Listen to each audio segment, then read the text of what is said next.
President Biden set to sign a massive infrastructure package into law on Monday. Today, the president doubled down on his promise that it will help slow down skyrocketing inflation that has raised consumer prices on just about everything for Americans.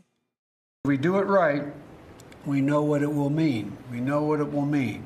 It will create millions of new jobs, will grow the economy, and will win the world economic competition. And we'll see ease, and I say yes, ease, lower inflationary pressures on our economy. Just this week, the Labor Department reported the U.S. had its biggest surge in inflation since 1990. CNBC's senior White House correspondent Kayla Tausche now. Kayla, what do economists think about President Biden's prediction? Well, Kelly, President Biden frequently cites financial experts at Moody's and Goldman Sachs who support his policy agenda. The 60 economists who have said the infrastructure and social packages will create jobs and spur growth.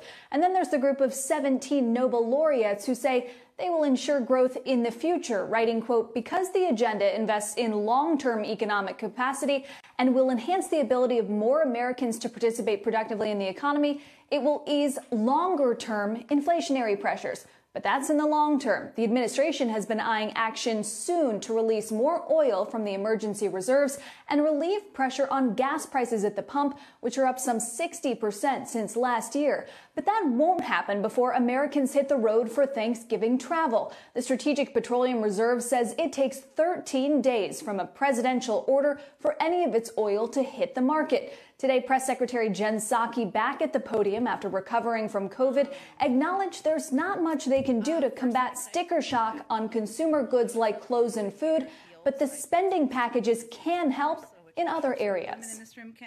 Some of the biggest costs for households and Americans, and the way they feel inflation is not typically looking at a graph, right? They're looking at the costs and how things are impacting them, are things like housing and childcare and healthcare. In a cabinet meeting this afternoon, the president said he would appoint an infrastructure czar to distribute the $1 trillion in funding for the bipartisan infrastructure bill so it hits accounts sooner and speeds up supply chain issues that are also driving up inflation. He'll sign that bill Monday afternoon, but it will still take months and in some cases years for those projects to get underway, Kelly. Sure. Kayla, while we have you, it's also now official that the president is set to meet virtually with Chinese President Xi. Is that right?